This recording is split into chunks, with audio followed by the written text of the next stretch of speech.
महाराष्ट्रामध्ये आपलं स्वागत करतो। नुकताच मनोज जरांगे पाटील यांचं एक दिवसाचं आमरण की जर आमचं आरक्षण संविधानात असेल तर ते आम्हाला भेटावं आणि जर संविधानातच आरक्षण नसेल तर जरांगे पाटील नाही जरांगे पाटलासारखे 100 जरी उपोषणाला बसले तरी आरक्षण भेटू शकत नाही। माझ्या सोबत जे कार्यकर्ते होत आहेत त्यांना 25-30 हजार रुपये गंगाधर काळकुटे देतात आणि ते माझ्या विरोधात बोलतात। ते 25-30 हजार घेणारे तुम्ही पण आहेत का?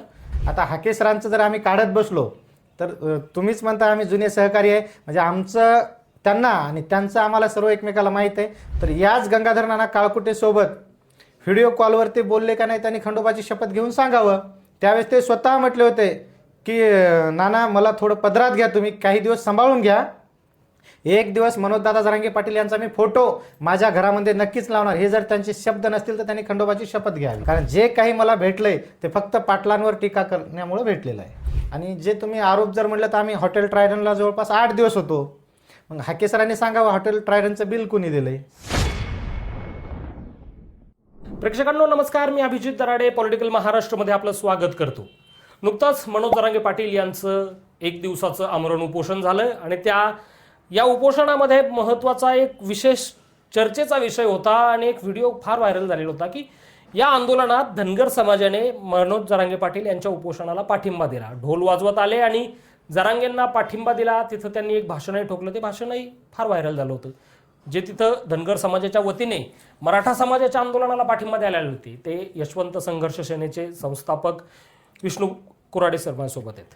भाऊ नमस्कार, पॉलिटिकल महाराष्ट्रामध्ये स्वागत आहे तुमचं। नमस्कार। बरं, पहिलं सांगा मला की एकतर मनोज जरांगे पाटील हे ज्यावेळेस मुंबईवरून उपोषण संपून येत होते अंतरवालीकडे, त्यावेळेस धनगर समाजावर अत्यंत वाईट भाषेमध्ये टीका करण्यात आलेली होती आंदोलकांकडून विशेषतः, आणि तरी सुद्धा धनगर समाज हा मराठा समाजासोबत आहे हे दाखवण्याचा तुमचा अट्टहास आहे। हा दाखवण्याचा मुळात माझा अट्टहास नाही आहे, तर छत्रपती शाहू महाराजांपासून छत्रपती शिवाजी महाराज किंवा आत्तापर्यंत धनगर समाज मराठा समाज हा एकत्रच आहे। आणि आपण जो प्रश्न विचारला की शिव्या दिलेल्या आहेत तर त्या मुलांवरती टीका मराठा समाजातल्या व्यक्तींनी सुद्धा केलेली आहे की हे कुणाही पटलेलं नाही। त्यामुळे जे मराठा समाज बांधव आहेत त्यांनीही त्या मुलांवरती त्याच भाषेत त्यांना उत्तर दिलेलं आहे। आणि आमचा प्रामाणिक हेतू एवढाच आहे की या महाराष्ट्रातला जो गोरगरीब धनगर समाज बांधव आहे, मेंढपाळ बांधव आहे, यांना कुठल्याही प्रकारची अडचण येऊ नये आणि जे गोरगरीब आपले मराठा समाज बांधव आहेत ते एकत्र राहावेत, हा आमचा मुळात हेतू आहे। बरं, हा पाठिंबा नक्की का होता? नाही, हा पाठिंबा आमचा यासाठी होता की गेल्या अनेक वर्षापासून, म्हणजे आज या महाराष्ट्रातच नव्हे तर भारतभर आणि भारताच्या बाहेरही विश्ववंदनीय विश्वरत्न डॉक्टर बाबासाहेब आंबेडकर यांना मानणारा वर्ग आहे आणि भारताचं संविधान हे सर्वात मोठं आहे। मग त्यावेळी जर डॉक्टर बाबासाहेब आंबेडकर यांनी मराठा समाजाला आरक्षण दिलेलं असेल आणि संविधानामध्ये जर आरक्षण दिलेलं असेल तर ही त्यांची मागणी आणि हेतू प्रामाणिक आहे। आणि जरांगे पाटील जे उपोषण करत आहेत, आंदोलन करत आहेत, हे निस्वार्थपणे गोरगरीब मराठा समाज बांधवांसाठी आंदोलन करत आहेत। त्यामुळे आमचा त्यांना त्या आंदोलनाला पाठिंबा आहे। तुम्ही हाके सरांसोबत सुद्धा होतात ना काही दिवस? नाही, हाके सरांसोबत मी सुरुवातीच्या काळात त्यांचा संघर्षाचा काळ जो होता त्या काळात मी माझी गाडी, माझे अनेक मित्रपरिवार आम्ही त्या संघर्षाच्या काळात सोबत होतो। जे वडीगुद्रीचं आंदोलन झालं होतं त्या आंदोलनात देखील माझा सक्रिय सहभाग होता। पण कालांतराने हाके सरांची जी भाषा आहे ती भाषा पूर्णतः बदलत गेलेली आहे। पूर्ण मराठा समाजाला असेल किंवा छत्रपती संभाजीराजे असतील, मनोजदादा जरांगे पाटील असतील, यांच्यावर एकदम कमरेच्या खाली, म्हणजे वैचारिक वाद त्यांनी बाजूला ठेवून कमरेच्या खालची भाषा वापरल्यामुळे आम्ही त्यांची साथ सोडली। नाही, भाषेचा विषय म्हणजे दोन्ही आंदोलक असतील, म्हणजे अगदी सध्या सामाजिक आंदोलनाच्या भाषेचा स्तर जर आपण पाहिला तर तो प्रचंड खालवलेलाच आहे, हा एक मुद्दा झाला। पण हाके सरांसोबत तिथनं बाजूला व्हायचा निर्णय का झाला? तेच सांगतोय की त्यांनी, कारण त्यांच्यासोबत राहत असताना आता अनेक माझे मराठा समाजाचे मित्र आहेत, त्यांच्यासोबत उठणं बसणं आहे माझं, म्हणजे गावगाड्यापासून इथं पुण्यात मी आलोय आणि सगळा मराठा समाज बांधव मित्र भाऊ आहेत। त्यांचंही म्हणणं होतं की वैचारिक वाद असावा, पण तुम्ही जर एखाद्या आपल्या राजाला, छत्रपती संभाजी महाराजांना कमरेच्या खाली, आणि जे कोणी मराठा समाजाचे छत्रपती संभाजी महाराज म्हणजे खासदार संभाजी महाराज, खासदार छत्रपती संभाजी महाराज यांना तुम्ही खालच्या भाषेत बोलताय, मराठा समाजाच्या अनेक नेत्यांना खालच्या भाषेत बोलताय, तर हे कुठंतरी आम्हाला पटलेलं नाही। आणि त्यामुळेच आम्ही त्यांची साथ सोडलेली आणि त्यांना त्यावेळेसही सल्ला दिला की जे आपले मराठा समाज बांधव आहेत तुम्ही कुठल्याही मराठा समाज बांधवांच्या विरोधात न जाता त्यांची मागणी काय की जर आमचं आरक्षण संविधानात असेल तर ते आम्हाला भेटावं आणि जर संविधानातच आरक्षण नसेल तर जरांगे पाटील नाही जरांगे पाटलासारखे 100 जरी उपोषणाला बसले तरी आरक्षण भेटू शकत नाही। पण जर संविधानामध्ये आरक्षण असेल तर त्यांना विरोध करणारे आपण कोण? बरोबर. पण ते काल एक हाकेंचं भाषण पाहिलं मी, त्यामध्ये ते म्हणतायत की माझ्या सोबत जे कार्यकर्ते होत आहेत त्यांना 25-30 हजार रुपये गंगाधर काळकुटे देतात आणि ते माझ्या विरोधात बोलतात. ते 25-30 हजार घेणारे तुम्ही पण आहेत का? मुळात काय झालंय की आता हाके सर पूर्णपणे व्हायबल झालेले आहेत. ज्या ओबीसी समूहासाठी आपण काम करतोय आणि ज्या जातीत आपला जन्म झालेला आहे ते म्हणजे आपण धनगर समाज, आणि धनगर समाजाची सुरुवातीपासून आपल्यासोबत कोण कोण होते तेही सांगतो. प्राध्यापक सतीश कुलाळ असतील, सचिन बंडगर असतील, आमचे सचिन मलगुंडे असतील, विलास गडदे असतील, धायगुडे असतील, महेश घरबुडे असतील, स्वतः मी विष्णू कुराडे आणि कालपर्वाचा पवन करवर, आणि त्यानंतर वडीगोद्रीचं आंदोलन ज्यांच्यामुळं झालं ते म्हणजे दीपक बोराडे आणि बळीराम तात्या खटके, हे सर्व धनगर समाजातले आहेत. मग या सर्वांची आत्तापर्यंत भेटसुद्धा गंगाधर नाना काळकुटे असतील किंवा मनोजदादा जरांगे पाटील असतील यांच्यासोबत भेट झालेली नाही. फक्त पवन करवर एकटा जरांगे दादा यांना भेटलेले होते. त्यामुळे त्यांचा जो आरोप आहे तो पूर्णपणे खोटा आहे, आणि त्यांना जर वाटत असेल की हा आरोप खरा आहे तर त्यांनीही सुद्धा खंडोबाच्या मंदिरामध्ये यावं.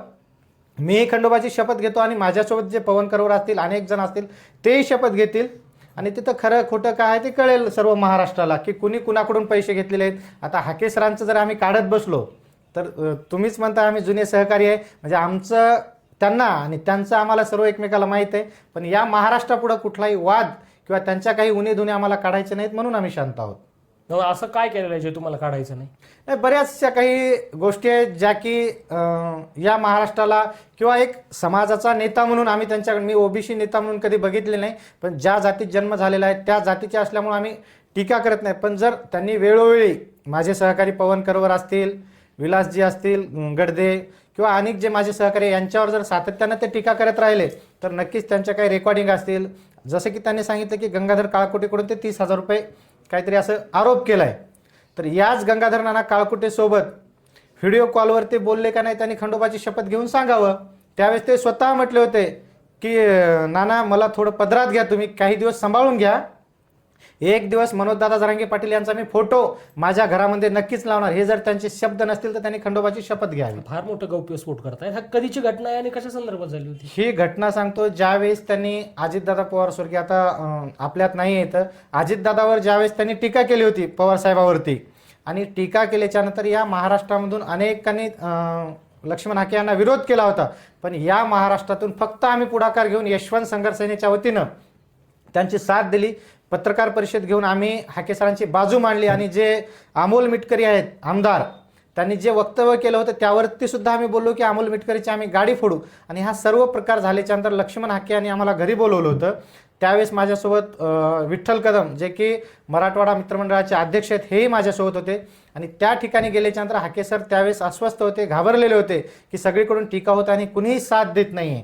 त्यावेळेस त्यांना म्हटलं की या महाराष्ट्रात पॉवर हाऊस जर कुणी असेल तर जरांगे पाटील, तुम्ही एकदा त्यांची भेट घ्या, हा ओबीसी विषय बाजूला राहू द्या, समाजासाठी लढा.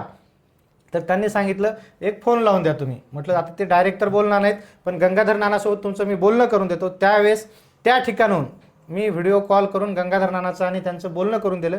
त्यावेळेसचे त्यांचे शब्द आहेत की नाना मला काही दिवस फक्त पदरात घ्या, इथून पुढे मी नक्कीच जरांगे पाटलाचा फोटो माझ्या घरात लावणार, कारण जे काही मला भेटलंय ते फक्त पाटलांवर टीका करण्यामुळे भेटलेलं आहे. म्हणजे त्यानंतर गंगाधर काळकुटेंचं आणि हाकेंचं काही संबंध किंवा काय बोलणं किंवा एकत्रित ते कुठे भेटले होते काय? नाही, त्यानंतर त्यांची कुठेही भेट झालेली नाही, कारण गंगाधर नानांनी सांगितलं की पाटलाला विचारल्याशिवाय मी कुठलाही निर्णय घेणार नाही. जर मनोजदादांनी सांगितलं की बाबा तुम्ही भेटायला या तर त्यावेळेस मी नक्कीच तुम्हाला निरोप देईल. आणि तसा निरोप त्यांनी मला सांगितला की सध्या तरी पाटलांनी सांगितलं की मला काही गरज नाही आहे, ते काम करतात, त्यांना शुभेच्छा आहेत. आणि जे तुम्ही आरोप जर म्हटलं तर आम्ही हॉटेल ट्रायडनला जवळपास 8 दिवस होतो. मग हाके सरांनी सांगावं हॉटेल ट्रायडनचं बिल कोणी दिलंय? कोणी दिले? नाही, म्हणून तर म्हणतो तुम्ही की सोबत होते ना? आम्ही सोबत होतो, आम्हाला सगळ्याच गोष्टी माहीत आहेत. तेच सांगतो या महाराष्ट्राला की काही गोष्टी आम्हाला आपलाच माणूस असल्यामुळे ओपन करायच्या नाहीत. फक्त आज यासाठी आम्ही बोलतोय की पवन करवरवर त्यांनी जी टीका केलेली आहे ही पूर्णपणे टीका खोटी आणि एकदम भांबडेपणाची टीका आहे. नक्की. आता प्रश्न काय होतो की लक्ष्मण हाके हे ओबीसी आंदोलक म्हणून महाराष्ट्राला परिचित आहेत. दुसरीकडे धनगर समाजाचं आंदोलनही एसटी प्रवर्गामध्ये जाण्यासाठी सुरू आहे. त्यावर मात्र हाके सरांकडनं चकार शब्द सुद्धा काढला जात नाहीये. नक्की ही भूमिकेत तफावत का वाटते? कारण गेली 75, 76, 77 वर्षापासूनचा हा धनगर समाज एसटी आरक्षणाचा लढा आहे. या महाराष्ट्रातला गोरगरीब उपेक्षित धनगर समाज बांधव जो आहे तर एसटी आरक्षणासाठी लढतो. एसटी आरक्षणाची फक्त अंमलबजावणी सरकारला करायची आहे. त्यामध्ये आमचे दीपक बोराडे यांनी सुद्धा उपोषण केलं होतं. त्या उपोषणालाही ते त्या ठिकाणी आलेले नाहीत. पंढरपूरला उपोषण म्हणजे त्यांना धनगर समाज किंवा एसटी आरक्षणाचा पूर्णपणे विसर पडलेला किंवा काही गरज नाही. ज्या ठिकाणून आपल्याला माल भेटतो त्या ठिकाणी ते जातात. त्यांचं ओबीसीचं काम केल्यामुळे त्यांचं घर धकतंय म्हणून त्या ठिकाणी ते काम करतात आणि त्या कामाला आमच्या शुभेच्छाही आहेत. एसटी आरक्षणात नाही आले तरी 100% आम्ही समर्थपणे काम करणार आहोत. घर धकतंय म्हणजे काय नक्की म्हणायचं? आज जर तुम्ही बघितलं तर एक 3-4 वर्षापूर्वी हे आंदोलन सुरू व्हायच्या अगोदर त्यांच्याकडे गाडी सुद्धा नव्हती. माझ्याकडे अनेक फोटो आहेत, मोबाईलमध्ये तुम्हाला दाखवू शकतो. मी स्वतः फोर्डची कुठली तरी गाडी, फोर्डची गाडी पण नव्हती, मी माझी डिझायर गाडी होती 8166 नंबर. त्या गाडीत मी हाके सरांना महाराष्ट्रभर फिरवलेलं आहे. लातूरला असेल, जालन्याचं आंदोलन असेल, बीड असेल, सर्व ठिकाणी मी माझ्या गाडीत मी माझ्या स्वखर्चाने फिरवलेलं आहे. त्या गाडीत डिझेल असेल किंवा त्यांनाही त्यावेळेस पैसे दिलेले माझ्याकडे. आताही फोनपेचं काही रेकॉर्ड तुटत नाही, फोनपेचं पण माझ्याकडे आहे. पण हे त्यांचं पूर्णही आपल्याला काही काढायचं नाही आहे. पण काही गोष्टी हाके सरांनी समजून घ्याव्यात आणि या महाराष्ट्रातला जो भोळा बावडा धनगर समाज आहे यांच्यासाठी जर काम केलं तर आजही त्यांना आम्ही डोक्यावर घेऊ. परत आज हाके सरांच्या मागे बराच ओबीसी समाज पाहायला मिळतो. ते जवळपास आता ओबीसीची जनगणना व्हावी म्हणून 100पेक्षा जास्त सभा ते घेत आहेत. समाज त्यांच्या मागे असताना त्यांच्या सभेला गर्दी दिसतीये. हे सगळी तुम्ही ज्यावेळेस टीका करतात, हे सगळे आरोप त्यांच्यावर करतायत, यानंतर तुम्ही समाजाच्या टार्गेटवर येत आला असं तुम्हाला वाटत नाही?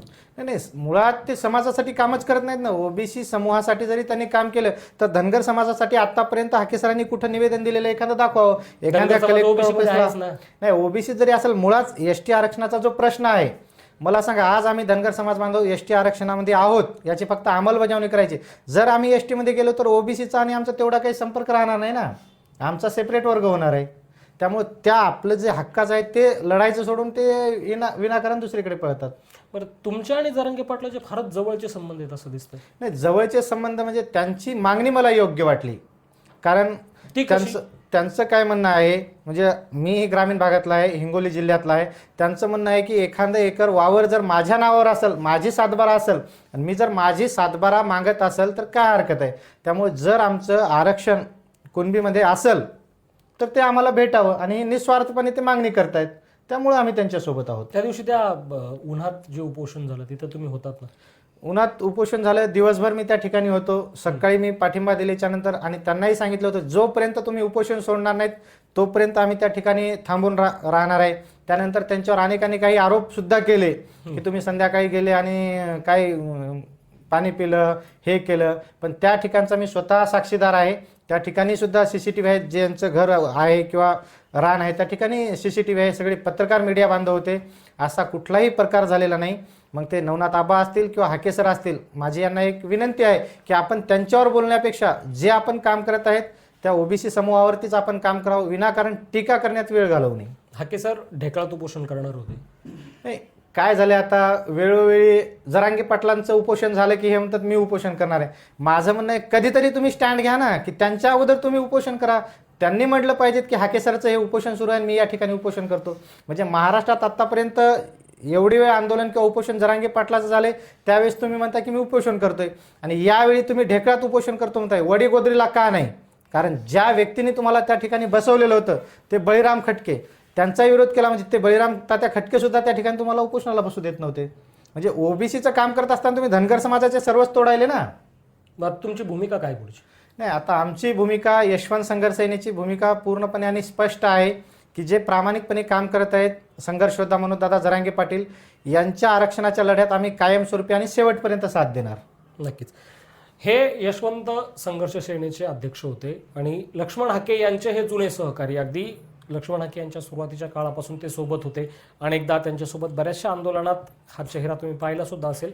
त्यांनी एक अत्यंत गंभीर गौप्यस्फोट केला किंबहुना आरोप केलेला आहे की लक्ष्मण हाके यांनी ज्यावेळेस अजित पवारांवर टीका केली, ती टीका केल्यानंतर लक्ष्मण हाके यांनी विष्णू कोराडे यांच्या मोबाईलवरनं गंगाधर काकुट यांना फोन केला आणि व्हिडिओ कॉलवर बोलले की यावेळेस मला पदरात घ्या, मी मनोज जरांगे पाटलांचा फोटो माझ्या घरामध्ये लावेल. या आरोपाची सत्यता काय, याचं तथ्य काय, यामध्ये आपण जाणारच आहोत, हे जाणून घेणारच आहोत. तुर्तास विष्णूभाऊ, तुम्ही हा जो वेळ दिला मला त्याबद्दल फार फार धन्यवाद. या व्हिडिओत इथंच थांबूयात. तुम्ही पाहत राहा पॉलिटिकल महाराष्ट्र.